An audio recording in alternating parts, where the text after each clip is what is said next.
Bismillahirrahmanirrahim. Assalamualaikum warahmatullahi wabarakatuh. Selamat siang, salam sejahtera untuk kita semua. Yang saya hormati Pak Edwin, Lokal Expert Mitra Kementerian Keuangan, Bapak-bapak dan Ibu Kepala Kantor Layanan, Pak Iwan, Kepala KPKNL, Pak Adi, Kepala Bea Cukai, Bu Dona, Kepala KPP Pratama Gorontalo, Pak Arif, Kepala KPPN Gorontalo, dan Pak Coy, Kepala KPPN Marisa, Bapak Ibu pejabat administrator di lingkup Kanwil, dan rekan-rekan media yang saya hormati, seluruh hadirin yang mengikuti via YouTube yang tidak dapat kami sebutkan satu persatu. Alhamdulillahirrahmanirrahim, puji syukur kita panjatkan kehadirat Allah Subhanahu wa Ta'ala, Tuhan Maha Kuasa. Atas berkat rahmatnya kita diberikan kesehatan dan bisa ketemu meskipun via daring ya, dalam keadaan sehat di acara Forum Koordinasi Fiskal Moneter Press Conference Alko Regional Makroekonomi Keuangan dan Moneter Lo Gorontalo periode sampai dengan 30 April 2025. Saya ucapkan terima kasih sekali lagi kepada Bapak Ibu yang telah pernah hadir di kegiatan hari ini. Sebelumnya saya akan membacakan pantun mohon cakepnya. Embun pagi menyapa telaga, riang burung di pucuk randu. Selamat datang para tamu yang berbahagia di APBN Lo Gorontalo yang kita rindu. Baik Bapak Ibu sekalian, teman-teman media, sebelum saya masuk ke materi fiskal moneter di Lo Gorontalo, saya ingin melakukan flashback terhadap kondisi perekonomian global sampai dengan April 2025. Saat ini dunia masih mengalami dinamika yang sangat tinggi, ketidakpastian global yang masih sangat tinggi. Ini terdapat indikasi deeskalasi tensi dagang antara Amerika dan Tiongkok. Meskipun sudah sempat ini ada menunda pengenaan tarif resiprokal selama 90 hari, di mana barang-barang dari Tiongkok ke AS resmi dikenakan tarif 30% dari sebelumnya 140%, sedangkan produk Amerika ke Tiongkok dikenakan 10% yang sebelumnya 120%.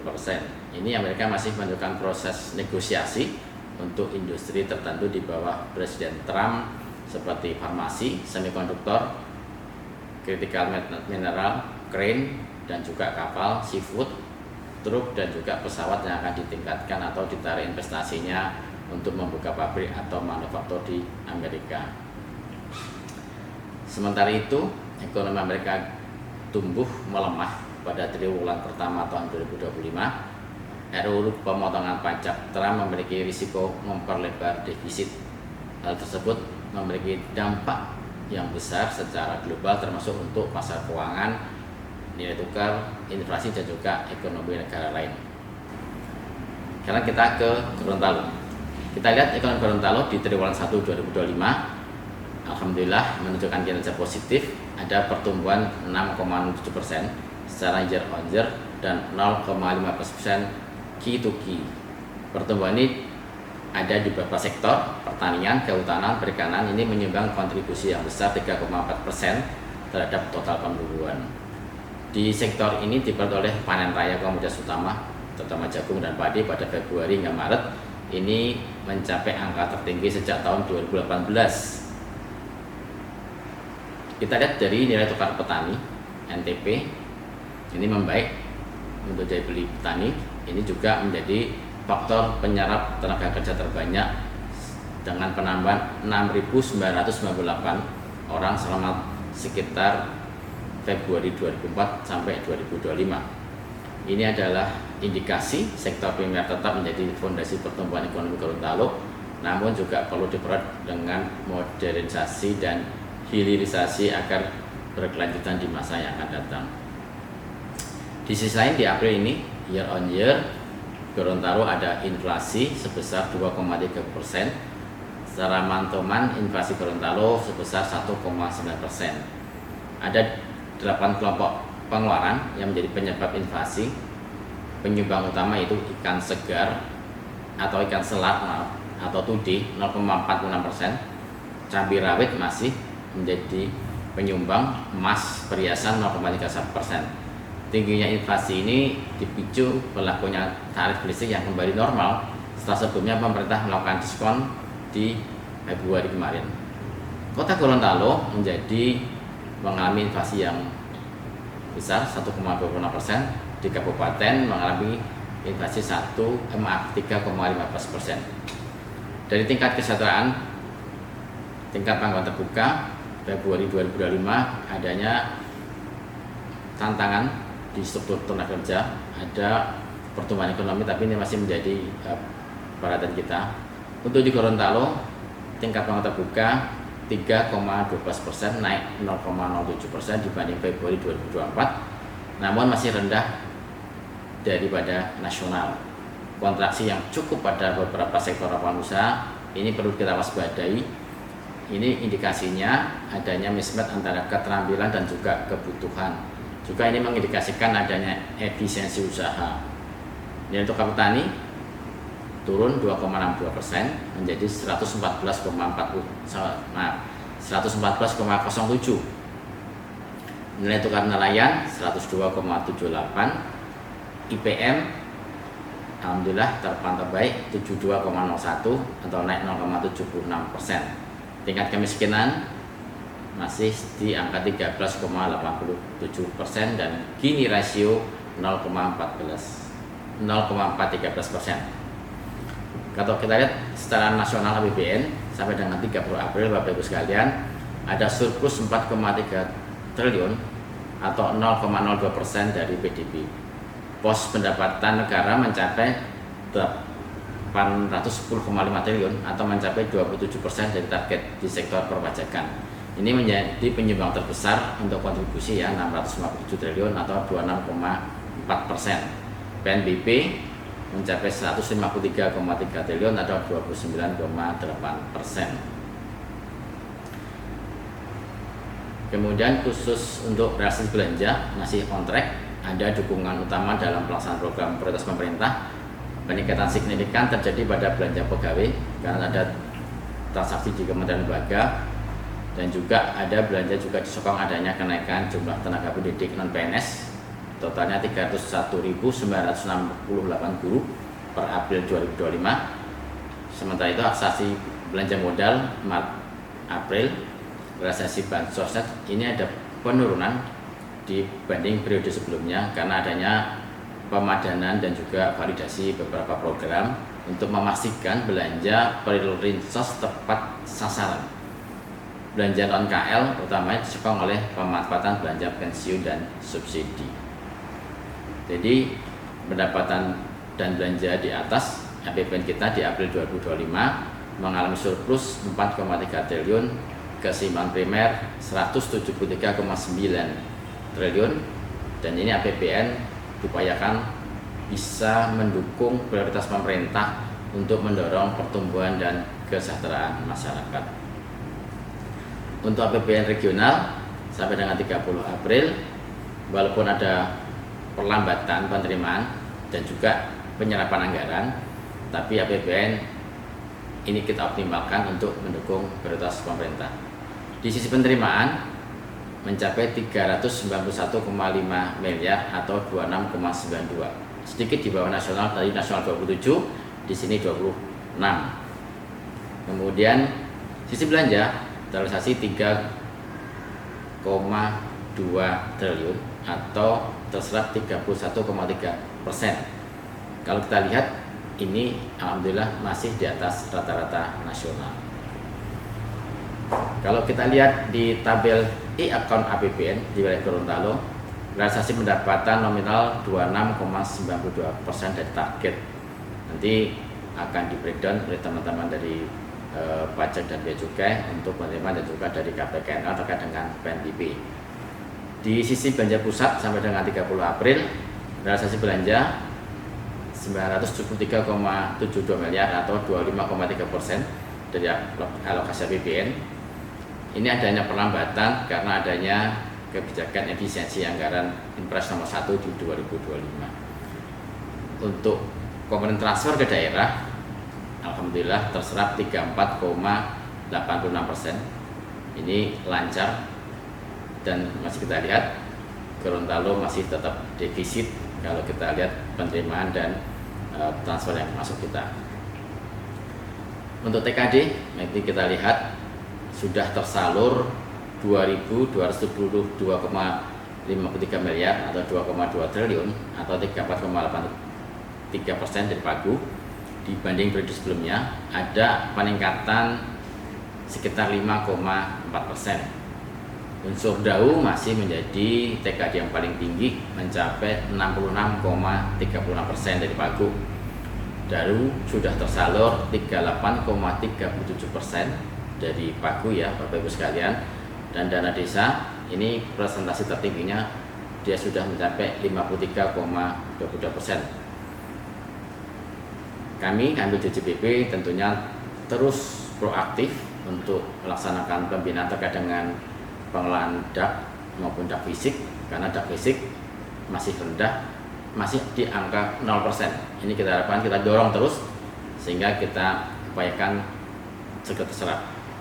Untuk APBD Bapak Ibu sekalian, berdasarkan data kami di Sigri di Gorontalo sampai dengan tanggal 30 April ada realisasi pendapatan 1,7 triliun. Komponen tertinggi masih di pendapatan transfer, PAD, retribusi jalan, pajak bahan kendaraan bermotor, PBBKB, pajak barang jasa tertentu, PBJT menjadi penyumbang utama. Sementara untuk belanja daerah ini didominasi masih di belanja pegawai 66,63%. Kita terus mendorong supaya belanja dioptimalkan, anggaran program yang efektif, efisien sehingga outcome-nya bisa relevan. Untuk pemulihan ekonomi regional Bapak Ibu sekalian, salah satu alat pengungkit dari kami adalah adanya KUR dan juga ada UMI. Untuk KUR sampai dengan April 2025 sebesar 189,30 miliar kepada 4.170 debitur. Kabupaten Gorontalo masih mendominasi KUR sebesar 68,25 miliar atau 36,05% kepada 1.618 debitur. Sementara untuk UMI, Bapak Ibu sekalian, untuk UMI sampai dengan tanggal 30 April ini tersalur 6,94 miliar kepada 1.282 debitur. Lagi-lagi Kabupaten Gorontalo yang mendominasi 1,9 miliar kepada 360 debitur, di mana sektor perdagangan besar eceran masih menjadi sektor yang mendominasi dengan penyaluran 99,85%. Ini luar biasa. Kita harapkan UMI bisa terus didorong karena ini belum optimal kami lihat ya, karena memang ada produk sejenis di teman-teman perbankan. Berikutnya Bapak Ibu sekalian, untuk belanja pemerintah pusat ini yang mengalir ke Gorontalo ada beberapa, diantara Perlinsos untuk PKH, kartu sembako, PIP, KIP kuliah, sinergi dan integrasi Perlinsos dengan kartu kesejahteraan, penguatan Perlinsos sepanjang hayat dan juga penguatan graduasi kemiskinan antara lain Perlinsos yang berbasis pemberdayaan. Sampai dengan April 2025 telah tersalur bansos kepada 197.270 keluarga KPM ya, sebesar 126,10 miliar. Rinciannya untuk BPNT bantuan program non tunai kepada 113.872 KPM sebesar 68,32 miliar. Untuk PKH program keluarga harapan kepada 77.175 keluarga penerima manfaat sebesar 54,79 miliar. Dan juga terakhir YAPI program yatim piatu kepada 6.223 KPM sebesar 2,99 miliar. Bapak Ibu yang kami hormati, untuk program MBG ini quick win pemerintah di kepemimpinan Presiden Prabowo yang dikelola oleh Badan Gizi Nasional diharapkan bisa meningkatkan gizi anak untuk mendukung prestasi dan membentuk generasi sehat cerdas menuju Indonesia Emas tahun 2045. Di Gorontalo sudah dijalankan untuk MBG ini mulai tanggal 6 Januari 2025 sampai dengan saat ini. Total penerima manfaat untuk adik-adik anak-anak kita ada 2.899 siswa. Kemudian yang di tempat yang lain, Kabupaten Gorontalo, ada juga Kabupaten Gorontalo Utara, sudah ada berbagai macam yang sudah kita terbitkan dengan total sebanyak 15.155 siswa. Saat ini ada 5 SPPG di Gorontalo. Ini sangat berperan strategis ya sebagai satuan pelayanan di lapangan. Ini menyediakan makanan bergizi kepada penerima manfaat. Totalnya MBG sudah ke 101 unit sekolah. Tadi saya sampaikan 15.155 siswa. Ada 2 yayasan dalam mendistribusikan, yaitu Yayasan Produk Pesantren Hufat Malikus Salam dan Yayasan Rumah Nurul Ilmi. Ini yang ada di sini. Kemudian Bapak Ibu sekalian, ada PT Pani Good Project, ini di Powatu.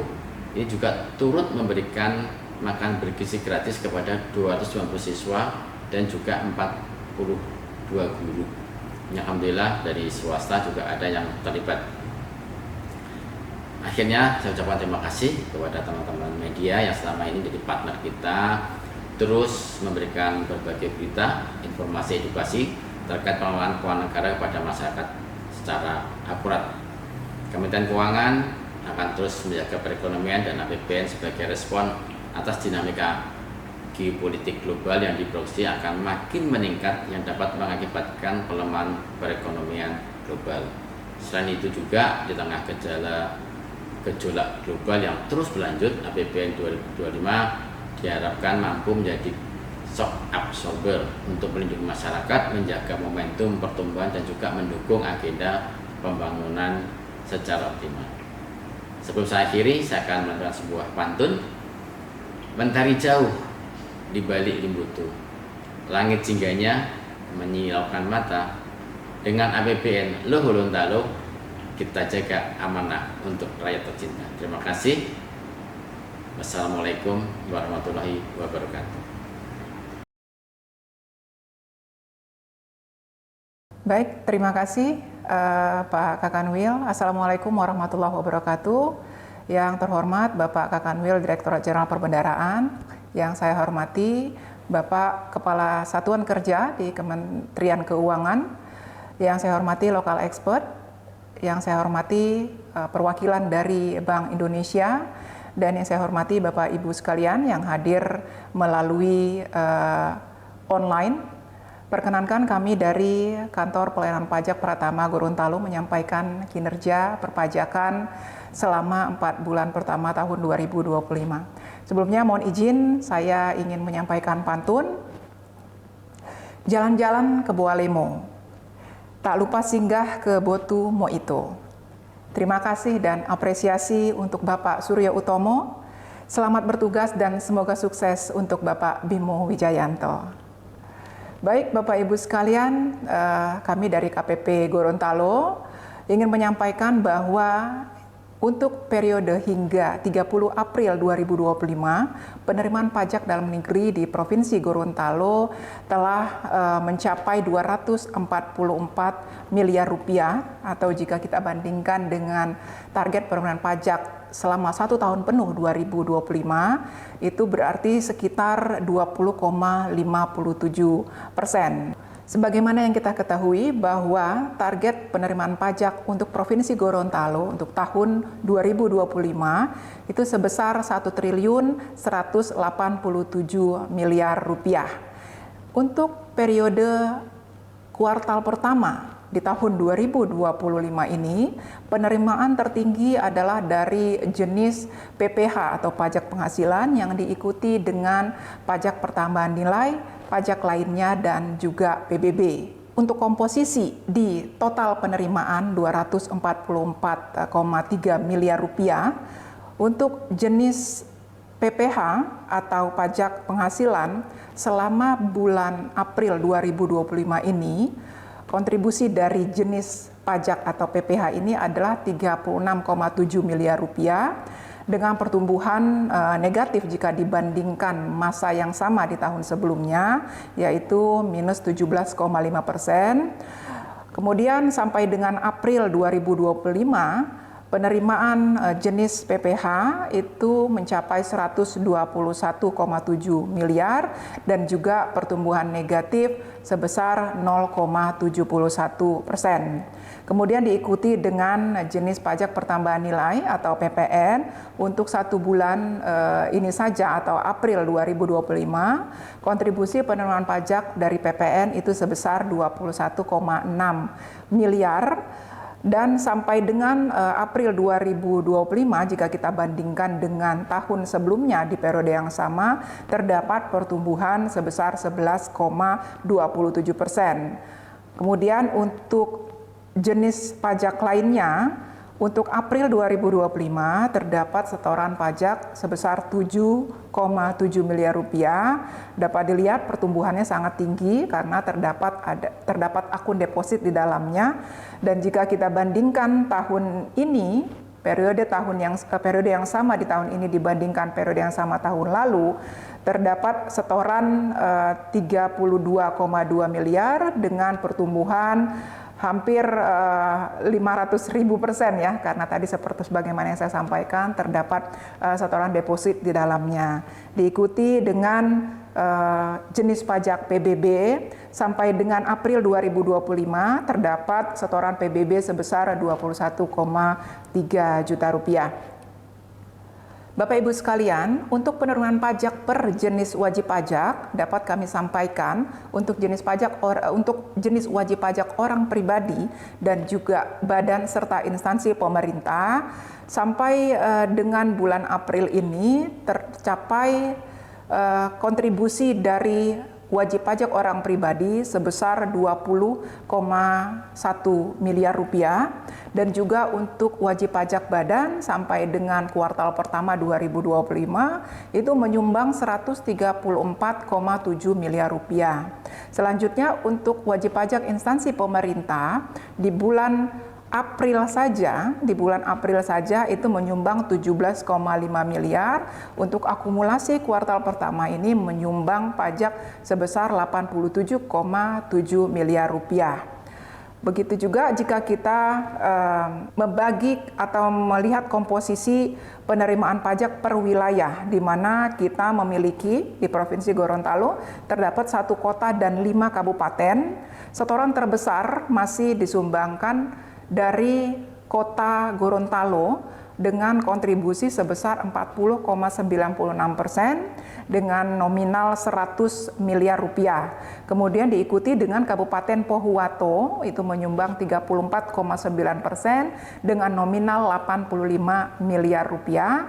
Kemudian Kabupaten Gorontalo dengan persentase 15,26%, diikuti Kabupaten Bone Bolango 5,59%, Kabupaten Bawalemo dan juga Kabupaten Gorontalo Utara menyumbangkan masing-masing 1,6%. Sehingga total penerimaan dari 6 wilayah kabupaten kota tersebut menyumbang 244,3 miliar rupiah. Apabila kita lihat penerimaan per sektor di Provinsi Gorontalo sampai dengan April 2025, dapat kita lihat di tayangan bahwa sektor administrasi pemerintah itu masih menjadi kontributor yang signifikan di penerimaan pajak Provinsi Gorontalo, yaitu sebesar 36,11% dengan nominal 88 miliar rupiah. Walaupun jika kita bandingkan pertumbuhan dibanding tahun sebelumnya ini mengalami kontraksi, yaitu ada minus 21,95% untuk sektor penerimaan pajak dari sektor administrasi pemerintah. Hal ini disebabkan memang adanya penurunan DIPA dan juga efisiensi yang merupakan arahan dari pemerintah pusat. Kemudian bisa kita lihat sektor dominan yang kedua itu berasal dari perdagangan besar, di mana menyumbangkan 24,97% dengan nominal 61 miliar, diikuti dengan aktivitas keuangan dan asuransi dengan kontribusi 17,91. Ini memang ada setoran yang cukup signifikan jika kita bandingkan dengan tahun sebelumnya. gitu. Jadi terdapat pertumbuhan atau growth lebih dari 1.700%. Nah, Bapak Ibu sekalian, untuk pertumbuhan terbesar itu terdapat pada aktivitas keuangan sebagaimana saya sampaikan tadi, dengan nominal rupiah pada penerimaan pajak di kuartal pertama ini adalah sebesar 43,75%. Diikuti dengan industri pengolahan dengan pertumbuhan yang juga cukup signifikan sebesar 260, itu berasal dari industri pengolahan. Hal ini disebabkan memang ada pengembalian pajak yang tahun lalu terdapat pengembalian pajak atau restitusi. Tahun ini atau di kuartal pertama ini tidak terdapat restitusi sebesar tahun lalu untuk industri pengolahan. Bapak Ibu sekalian, dengan demikian dapat kita lihat perbandingan penerimaan pajak untuk kuartal pertama tahun 2025 jika kita bandingkan dengan kuartal pertama di tahun 2024, terdapat peningkatan tahun lalu sekitar 203 miliar, tahun ini di kuartal pertama penerimaannya 244 miliar rupiah. Dengan demikian terdapat pertumbuhan yang positif jika kita bandingkan tahun ini dibanding tahun kemarin sebesar 19,88% year on year. Baik, demikian yang dapat kami sampaikan terkait kinerja perpajakan di Provinsi Gorontalo. Besar harapan kami, Bapak Ibu sekalian, tetap dengan semangat melaksanakan kewajiban perpajakannya. Jangan lupa untuk melaporkan pajak tepat waktu dan juga menyetorkan kekurangan pajak atau pembayaran pajaknya tepat waktu untuk menghindari sanksi yang dapat dikenakan atas Bapak Ibu sekalian. Terima kasih, mohon izin saya menutup dengan pantun. Berakhir pekan di Suwawa, tak lupa makan pisang sepatu. Terima kasih atas perhatian Bapak Ibu semua. Wassalamualaikum warahmatullahi wabarakatuh. Bea Cukai Gorontalo akan sampaikan terkait dengan perkembangan kinerja kepabeanan dan cukai di Gorontalo sampai dengan periode bulan April tahun 2025. Dari target yang dibebankan terhadap penerimaan negara sebesar 10,9 miliar, sampai saat ini penerimaan Bea Cukai Gorontalo itu masih shortfall sebesar penerimaannya sebesar 7,13% dari target. Itu terdiri dari penerimaan kepabeanan sebesar 11 juta, kemudian penerimaan cukai sampai dengan saat ini adalah 767.858.000 rupiah. Sehingga sampai dengan bulan April masih dari target sampai dengan bulan April masih terjadi deviasi minus sebesar 2,4 miliar. Kalau kita lihat dari nilainya, maka neraca ekspor dan impor untuk ekspor sampai dengan bulan April itu angkanya sudah mencapai 14.067.552 USD. Sementara nilai impornya itu adalah 705.508 US dollar. Kalau kita lihat lagi rincian lebih lanjut terkait dengan perkembangan kinerja ekspor di Gorontalo di bulan April, itu nilai ekspornya dalam rupiah mencapai 54,126 miliar atau dalam US dollar sekitar 3,2 juta dolar. Volumenya itu sebesar 20,5 ribu ton untuk sampai dengan ekspor pada bulan April. Kemudian perkembangan ekspor berdasarkan dokumen, kalau kita lihat angkanya terjadi peningkatan dibanding bulan Maret, tetapi masih di bawah jumlah dokumen pada bulan Januari dan Februari. Di bulan April itu jumlah dokumen yang didaftarkan ekspornya di Bea Cukai Gorontalo sebanyak 43 dokumen, naik dari bulan sebelumnya 36 dokumen. Sementara terkait dengan volume dan nilai ekspornya, untuk bulan April terjadi tren penurunan dari bulan Maret. Dari bulan Maret sebelumnya Kalau kita lihat volumenya itu mencapai 30,41 ton, tapi di bulan April itu turun menjadi 20,59 ribu ton. Kemudian nilai ekspornya juga terjadi penurunan dari 4,42 juta USD menjadi 3,22 USD. Jadi tren untuk ekspor saat ini terjadi sedikit penurunan dari tren mulai dari bulan Januari. Kemudian kalau kita lihat dari produk yang kita bagi menjadi produk perkebunan dan kehutanan, itu juga sebagai penyumbang penurunan, ya penurunannya dari, kalau kita lihat dari volumenya juga turun dan nilai ekspornya juga turun. Kalau kita lihat dari produk ekspor perikanan itu juga terjadi penurunan, dari sisi volume juga terjadi sedikit penurunan dan nilai ekspornya juga terjadi penurunan. Sehingga tren ekspor dari Gorontalo yang dicatatkan di Bea Cukai Gorontalo untuk periode bulan April memang terjadi penurunan setelah sebelumnya tren kenaikan dari Januari, Februari, dan Maret. Sementara untuk impor di bulan April tidak ada impor langsung yang dicatatkan di Bea Cukai Gorontalo. Kemudian kalau kita lihat dari volume impor di Gorontalo sampai dengan bulan April itu PPN dan PPH-nya kalau yang dipungut itu untuk PPN itu 1,258 miliar, sementara PPH-nya 285.713.450 rupiah. Tapi untuk biaya masuknya hanya 10 juta. Tapi PPN impornya nilainya 1,2 miliar. Kemudian terkait dengan penerimaan cukai sampai dengan bulan April ada diterima dari denda cukai hasil proses penindakan terhadap BKC ilegal, barang kena cukai ilegal.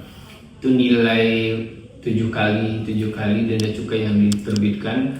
Nilai cukainya yang dibayarkan ke negara sebesar 767.858.000 rupiah. Kalau dilihat dari target cukai ini, angkanya mencapai 2.287,2% dari target yang ditetapkan. Demikian kami sampaikan terkait dengan kinerja penerimaan dan kinerja kepabeanan dan cukai dari Bea Cukai Gorontalo. Assalamualaikum warahmatullahi wabarakatuh. Kami akan menyampaikan laporan terkait pengelolaan cukai negara dan lelang, khususnya dari KPKNR Gorontalo periode April 2025. Yang pertama, untuk PNBP aset, pada bulan April tahun 2025 kami telah mencapai 997 juta sekian. Secara akumulasi sampai dengan April 2025 mencapai 5,5 miliar atau 34,5% dari target tahunan kami sebesar 15,986 miliar. Nah, realisasi secara akumulatif di bulan sampai dengan April ini naik 119% dibanding dengan tahun sebelumnya di 2024. Nah, secara detail untuk pemanfaatan BUMN kami sudah mencapai 4,6 miliar sekian.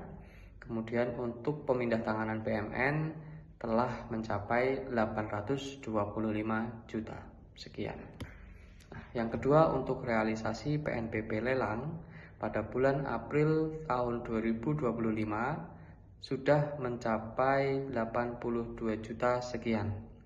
Secara akumulasi sampai dengan April 2025 sudah ada realisasi PNBP lelang sebesar 484 juta sekian atau 16,3% dari target tahunan sebesar 2,97 miliar. Apabila kita rinci, terdiri dari biaya lelang pejabat lelang kelas 1 sebesar 140 juta 3 juta sekian, kemudian biaya lelang dari Pegadaian sebesar 341 juta sekian. Realisasi ini secara akumulasi sampai dengan April mengalami penurunan 9,3% dibanding periode yang sama di tahun 2024. Kemudian yang ketiga, dari PNBP piutang negara pada bulan April tahun 2025 kami mencatat perolehan sebesar Rp45.000. Secara akumulasi sampai dengan April 2025, realisasi PNBP piutang negara sudah mencapai Rp395.000. Nah, capaian ini sudah mencapai 39,5% dari target tahunan kami yang sebesar Rp1 juta. Nah, khusus untuk PNBP dari lelang, apabila kita rinci lebih dalam, untuk penerimaan negara dari jasa lelang itu sampai dengan April 2025 mencapai 653 juta sekian. Ini terdiri dari biaya lelang sebesar 484 juta yang sudah kami sampaikan sebelumnya. Kemudian yang kedua dari BPHTB sebesar 108 juta sekian. Kemudian untuk PPh-nya sebesar 59,7 juta. Penerimaan negara ini merupakan realisasi PNBP dari total transaksi lelang kita dari secara akumulasi sampai dengan 30 April 2025 sebesar 19,9 miliar. Itu merupakan total transaksi lelang di KPKNL Gorontalo. Nah, kemudian dari sisi nilai BMN pada bulan April posisi total nilai BMN mencapai Rp27,414 triliun. Hal ini mengalami penurunan dibandingkan dengan posisi nilai BMN per 31 Maret 2025 mengalami penurunan sebesar minus 1,738 miliar rupiah. Hal ini merupakan efek langsung dari upaya efisiensi pemerintah di mana pengadaan BMN sedang dihentikan. Demikian kami sampaikan. Terima kasih. Wassalamualaikum warahmatullahi wabarakatuh. Assalamualaikum warahmatullahi wabarakatuh. Selamat pagi. Salam sehat untuk kita semua. Yang kami hormati Bapak Adnan Wimbiarto, Kepala Kanwil Ditjen Perbendaharaan Provinsi Gorontalo, yang kami hormati Bapak dan Ibu pimpinan Satker di jajaran Kementerian Keuangan Kemenkeu 1 Provinsi Gorontalo, yang juga bertindak sebagai narasumber pada Preskon Alko, yang kami hormati unsur media dan para stakeholder, Bapak Ibu peserta Preskon Alko yang kami muliakan. Untuk kegiatan Alko pada bulan Mei, periode realisasi sampai dengan 30 April 2025 ini, kami dari lokal expert diberikan tugas untuk menyampaikan bahan paparan terkait dengan pengembangan koperasi di daerah. Kita mengetahui bahwa dalam beberapa minggu atau beberapa bulan terakhir ini, seiring dengan adanya instruksi Presiden terkait dengan pembentukan Koperasi Desa Merah Putih maka isu tentang koperasi ini kembali mencuat. Ini merupakan upaya dari pemerintahan Presiden Prabowo untuk menggerakkan kembali, mengaktifkan, membangkitkan kembali koperasi sebagai sokoguru perekonomian, ya, yang menjalankan bisnisnya dengan azas kekeluargaan, dengan prinsip dari, oleh, dan untuk anggota. Sebenarnya kalau kita telusuri lagi dari sisi historis, maka Koperasi Desa Merah Putih yang akan dikembangkan ini sesungguhnya tidak berbeda jauh dengan koperasi yang sudah ada sebelumnya, sejak zaman Bapak Wakil Presiden Muhammad Hatta, kemudian di era keemasan koperasi di Orde Baru, kemudian di era reformasi, dan sampai dengan saat ini. Bagian besar dari bisnis koperasi itu terkait dengan simpan pinjam, kemudian produksi dan konsumsi. Ini juga yang akan diaktifkan kembali di dalam konteks Koperasi Merah Putih. Akan tetapi, di era-era sebelumnya, koperasi yang lebih dikenal sebagai koperasi unit desa, ini berada di level kecamatan yang mencakup lintas desa. Kalau Koperasi Desa Merah Putih yang ingin dikembangkan ini merupakan unit bisnis yang murni berada di dalam satu desa. Apa fokus yang ingin dikembangkan di dalam Koperasi Merah Putih, yaitu sektor-sektor usaha yang relevan dengan kebutuhan desa. Kemudian semua jenis unit bisnis itu juga terintegrasi dan mendukung dengan program pembangunan desa. Jadi, apakah itu ada unit bisnis produksi, simpan pinjam, maupun konsumsi, itu merupakan satu kegiatan yang terintegrasi. Selanjutnya, kalau kita melihat pada bagaimana indikator aktivitas koperasi yang ada di Provinsi Gorontalo, kami dapatkan data dari Kementerian Koperasi dan UKM, itu bahwa sejak tahun 2012 sampai tahun 2021, itu jumlah koperasi aktif di Provinsi Gorontalo ini memang mengalami fluktuasi. Ya. Sepanjang tahun 2012 sampai 2015, jumlah koperasi hanya berkisar 650-an sampai 740-an. Kemudian sejak tahun 2016 sampai 2021, itu jumlah koperasi bervariasi dari rentang 845 unit sampai yang tertinggi yaitu 975 unit di tahun 2021. Dari angka tersebut, kami mengkonfirmasi dengan data yang dipublikasi oleh Dinas Koperasi Usaha Mikro Kecil Menengah Perindustrian Perdagangan Provinsi Gorontalo bahwa ternyata koperasi tidak aktif di Provinsi Gorontalo berdasarkan wilayah ini cukup besar, itu disumbangkan dari Kota Gorontalo, di mana sekitar 42,7% di grafik kanan atas itu merupakan koperasi yang tidak aktif, ya.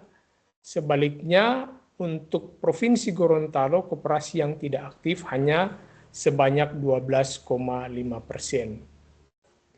Kemudian dari data ini juga kita bisa melihat bahwa Kabupaten Gorontalo ini menunjukkan kinerja koperasi yang cukup baik, di mana total anggota terbanyak itu mencapai 45.000 orang anggota. Kemudian total koperasi mencapai 434 unit. Dan hal yang cukup mengembirakan, yakni terkait dengan pemberdayaan gender, baik sebagai manajer maupun karyawan di Kabupaten Gorontalo, di mana 56% itu manajernya adalah perempuan dan karyawan laki perempuan itu adalah 1:1. Ya. Sebaliknya, koperasi untuk level di Kota Gorontalo itu menunjukkan bahwa pembagian nominal SHU-nya yang tertinggi, ya, yakni mencapai 11,9 miliar lebih. Di slide selanjutnya, tentu saja ada banyak sekali faktor kendala yang mempengaruhi banyaknya koperasi yang tidak aktif, baik di kabupaten kota maupun di Provinsi Gorontalo, di mana ada kendala internal mencakup keterbatasan kapasitas sumber daya manusia. Kita mengetahui bahwa rekrutmen pengurus, ya, manajer ini juga masih banyak terdapat masalah. Yang berikut dari aspek permodalan, koperasi seolah-olah dibiarkan berkembang secara alamiah. Ketika mengalami banyak kendala, maka tidak ada intervensi yang lebih kuat dari pemerintah untuk membantu dari sisi permodalan. Kemudian lemahnya tata kelola juga. Banyak koperasi yang tidak rutin menyelenggarakan rapat anggota tahunan, sehingga ini juga berdampak kepada faktor transparansi dan akuntabilitas pengelolaan keuangan yang lemah. Serta yang keempat adalah rendahnya partisipasi anggota. Kita mengetahui bahwa koperasi ini benar-benar sangat bergantung kepada anggota. Ketika anggotanya banyak, partisipatif, produktif, maka koperasi juga akan maju. Sebaliknya, ketika juga koperasi ini maju, maka ini juga akan meningkatkan kesejahteraan dari para anggota. Selanjutnya, kendala eksternal yakni terkait dengan koperasi yang tidak kompetitif, ya, relatif tidak mampu untuk bersaing dengan lembaga-lembaga ekonomi lainnya, ya, seperti minimarket untuk kegiatan penyediaan bahan sembako, ya, termasuk juga daya saingnya dengan lembaga-lembaga keuangan formal dan non formal lainnya. Kemudian yang kedua terkait dengan kompleksitas perizinan dan persyaratan legal. Kemudian persoalan regulasi. Dan yang ketiga adalah akses pasar yang terbatas. Dan yang keempat adalah koperasi-koperasi khusus yang ada di Provinsi Gorontalo ini tersebar di semua wilayah kabupaten kota yang memang berjauhan. Ada yang di wilayah pegunungan, pedalaman, ada yang di wilayah pulau-pulau terpencil, sehingga ini juga membutuhkan biaya transportasi dan logistik yang cukup tinggi yang memberatkan pengurus dan juga aktivitas dari koperasi itu sendiri. Di slide berikutnya, kita mengetahui bahwa salah satu misi utama dari Koperasi Desa Merah Putih ini adalah untuk mengentaskan atau menekan angka kemiskinan, di mana sampai dengan tahun 2025, kemiskinan Provinsi Gorontalo masih berada pada angka 13,87% atau di atas rata-rata nasional yang 8,57%. Nah, kemiskinan yang ada di Provinsi Gorontalo atau peringkat kelima tertinggi secara nasional ini memang bersifat khas, ya, yakni dari aspek ekonomi ada, kemudian dari sisi pendidikan, kesehatan, dan juga dari sisi infrastruktur. Nah, beberapa persoalan yang juga ikut memperburuk kondisi kemiskinan di Gorontalo, yakni pertanian pedesaan. Ini merupakan sektor ekonomi yang menjadi tumpuan daerah, termasuk juga berhimpunnya tenaga kerja produktif itu berada di sektor pertanian pedesaan yang ternyata ini stagnan dan tidak kompetitif yang diakibatkan oleh berbagai kendala seperti teknologi, modal, dan akses pasar. Kemudian juga kegiatan pertanian ini cenderung sangat rentan, rawan dengan kerusakan ekologis, ya, kekeringan, banjir, perubahan pola curah hujan, menyebabkan pertanian di Gorontalo ini bersifat tidak sustainable. Dan beberapa solusi yang dapat ditawarkan oleh Koperasi Merah Putih, ini Koperasi Desa Merah Putih dapat berperan sebagai institusi yang memfasilitasi transformasi dari sektor primer menuju kepada sektor industri dan sektor jasa yang lebih kompetitif dan bernilai tambah. Kemudian Koperasi Desa juga ini merupakan instrumen untuk diversifikasi usaha dan praktik pertanian berkelanjutan dan juga relevan atau sesuai dengan modal sosial budaya yang ada di masyarakat Gorontalo. Nah, ini di slide berikutnya bagaimana kekuasaan tertinggi dari koperasi itu berada di rapat anggota. Dari sisi dimensi dari anggota, ini diperlukan upaya untuk mengidentifikasi dan mobilisasi potensi lokal. Jadi desa ini perlu memastikan bahwa jenis-jenis usaha, unit bisnis yang dikembangkan itu merupakan kebutuhan dan aktivitas utama dari masyarakat di desa itu sendiri. Kemudian penguatan partisipasi ekonomi anggota. Selanjutnya untuk dimensi oleh anggota, ini juga memfasilitasi pengembangan kapasitas kepemimpinan dan kewirausahaan, dan yang kedua tata kelola partisipatif dan transparan. Ya. Kemudian yang ketiga adalah dimensi untuk anggota, koperasi-koperasi Desa Merah Putih yang dikembangkan, ini harus fokus untuk memperkuat rantai nilai yang inklusif dari hulu sampai ke hilir. Jadi misalnya terkait dengan unit usaha apa yang dikembangkan, apakah padi sawah, apakah jagung, atau kelapa dan produk turunannya, ataukah perikanan budidaya, ataukah perikanan tangkap, ataukah ternak, ya, sapi, ternak ayam, daging, atau telur, maka ini juga harus dipastikan ada upaya peningkatan nilai tambah dalam konteks rantai nilai. Yang berikut adalah diversi agar anggota ini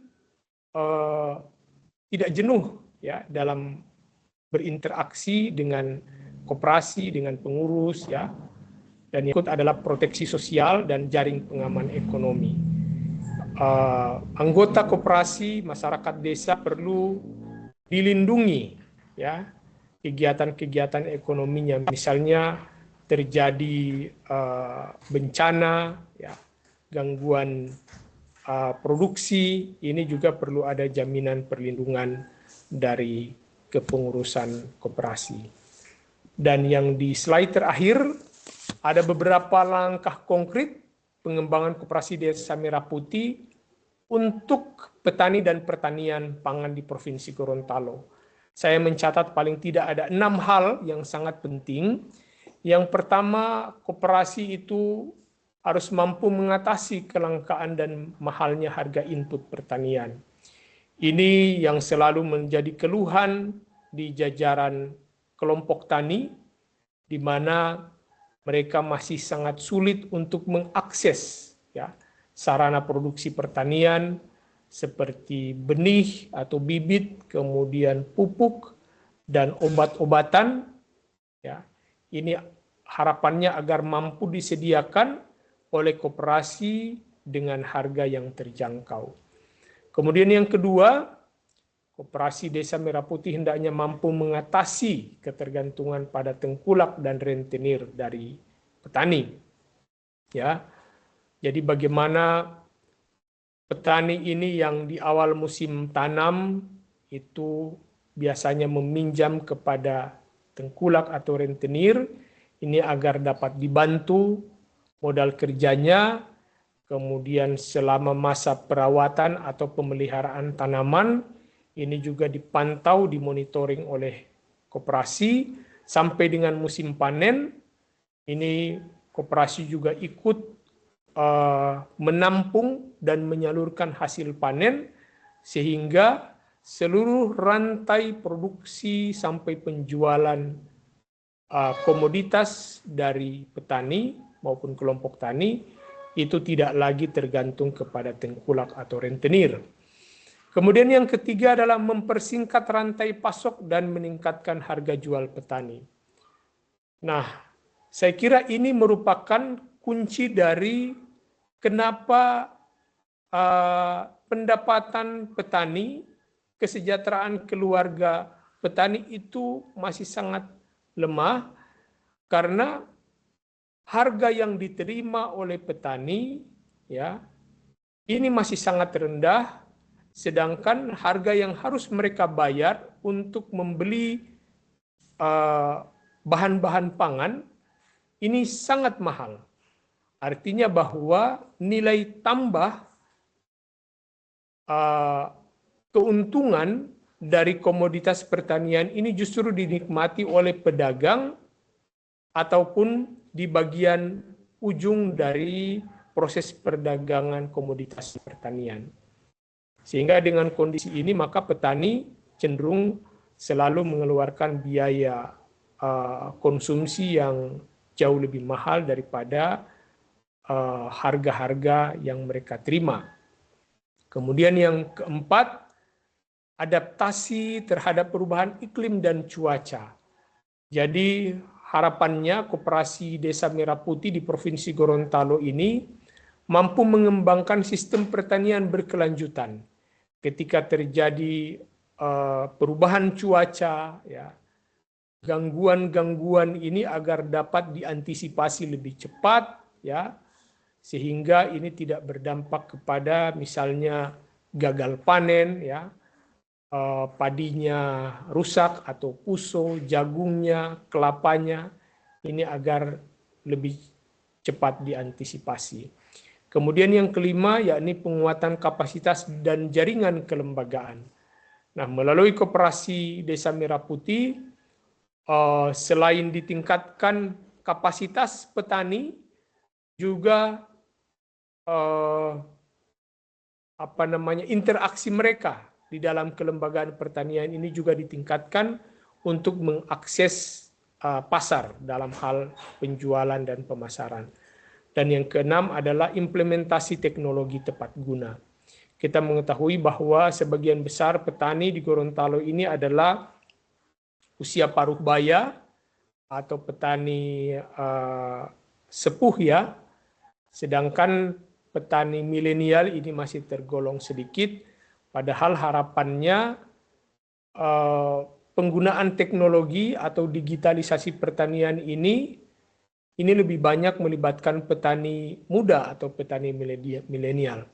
Sehingga harapannya ke depan penggunaan teknologi tepat guna oleh petani-petani milenial ini bersifat masif dan akan membantu kegiatan pertanian ini lebih maju, baik dari hulu sampai ke hilirnya.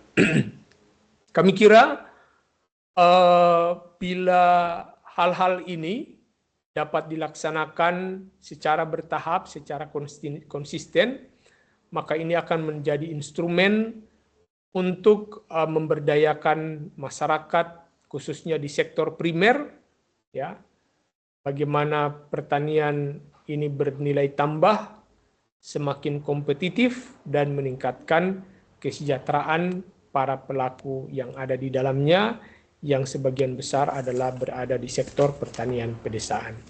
Demikian yang menjadi bahan paparan kami. Terima kasih, mohon maaf bila ada hal-hal yang kurang berkenan. Assalamualaikum warahmatullahi wabarakatuh.